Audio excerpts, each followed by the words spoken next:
makes progress.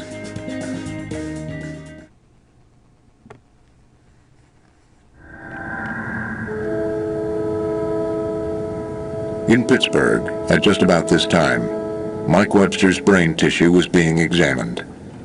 Dr. Bennett Omalu was studying the microscopic samples. I put the slides in and look. Whoa!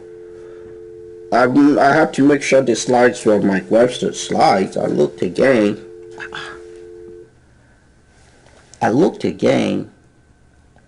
I saw changes that shouldn't be in a 50-year-old man's brain, and also changes that shouldn't be in a brain that look normal. He saw collections of tau protein, collections which shouldn't be there in someone of Mike Webster's age. And then this is what jumped out at him as he looked at it through the microscope. Dr. Omalu believed he saw physical evidence of the long-term damage playing football could have on the brain. It was a scientific first. After I looked at it over and over and over and over, I was convinced this was something. It was a disease never previously identified in football players. Chronic traumatic encephalopathy, CTE.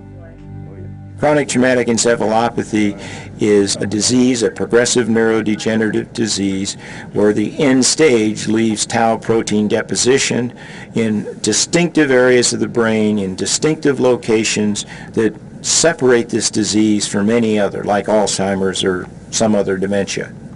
For some reason, the repetitive brain trauma starts this cascade of events in the brain that changes the way this tau looks and behaves.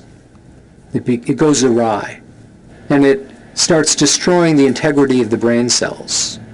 The tau is effectively closing in around the brain cells and choking them, and it's impacting the way the brain is working and ultimately erupting in issues around memory, agitation, anger. Omalu shared his evidence with leading brain researchers who confirmed his findings. Then he submitted a scientific paper on the Webster case to the one journal that seemed to be most interested in head injuries in football, Neurosurgery. And Dr. Rapuzzo accepted it. Omalu was the junior pathologist in the Allegheny County Coroner's office, but the people he published with were one of the leading Alzheimer's disease experts in the country, one of the leading neuropathologists in the country, one of the most well-known coroners in the country. It was the first hard evidence that playing football could cause permanent brain damage. Certainly we knew that if you got hit on the head so many times, maybe you had a 20% chance of having dementia pugilistica if you were a former professional boxer. But we didn't really relate that in a modern sport like football, in a helmeted sport, that it could lead to that, and that was the big discovery, I think. Dr. Omalu believed the National Football League would want to know about his discovery. That was what I thought in my naive state of mind. But unfortunately, I was proven wrong. You know, it wasn't meant to be that way. In a letter to the journal Neurosurgery, Dr. Pellman and other members of the NFL's MTBI committee attacked Dr. Omalu's paper. These statements are based on a complete misunderstanding of the relevant medical literature.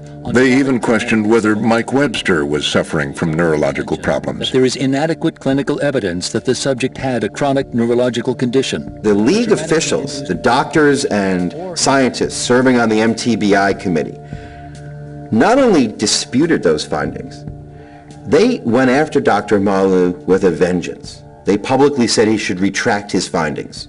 The NFL doctors insisted Dr. Omalu was misunderstanding the science of brain injury. We therefore urge the authors to retract their paper. It's an extraordinary move under any circumstances. Like, you don't try to get a paper retracted unless there's evidence of fraud or plagiarism or something like that. Omalu et al.'s description of chronic traumatic encephalopathy is completely wrong. They went after him with missiles. I mean, like a nuclear missile strike on a guy's reputation. They basically told him to go away and never come back. And that was just for starters. In the end, Dr. Omalo's paper was not retracted. And now Omalo had another case. Terry Long killed himself by drinking antifreeze. A second Steeler had died. Terry Long committed suicide by drinking antifreeze. Terry Long was young. And Dr. Omalo received his brain. I came to work one morning, and everybody there said, "Hey, we have another case for you." I said, "What are you talking about?" I said, "Oh, Terry Long died." I'm like, "Who's Terry Long?" Said, "Oh, he's another NFL player. He died." Long was an offensive lineman with the Steelers for 8 years. He battled in the pit alongside Mike Webster. He, like Webster, his life had sort of fallen apart in a lot of ways. He had issues certainly during his career. He was a steroid user. He had been involved in some serious financial problems. And so ultimately, he committed suicide by drinking antifreeze. As he had for Webster, Dr. Omalo sectioned part of Long's brain and again had it stained. He ran the same test, same stains, found the same splotches.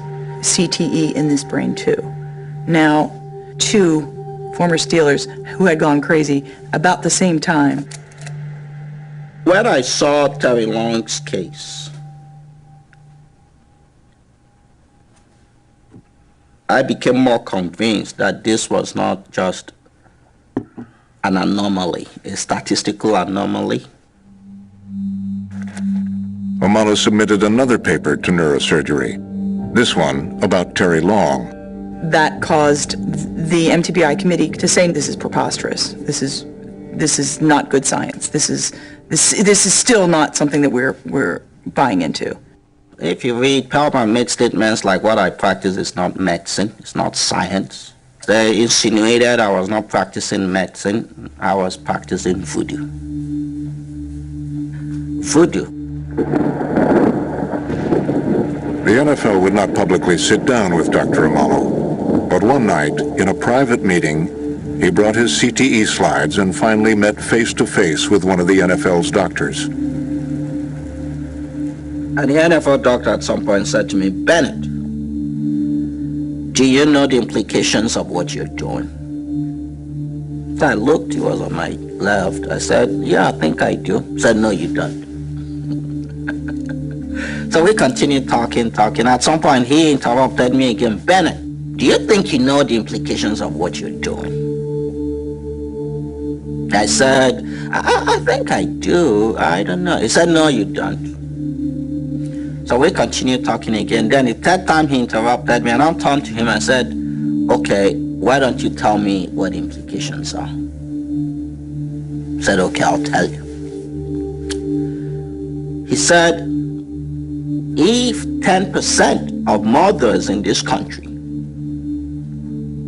would begin to perceive football as a dangerous sport, that is the end of football.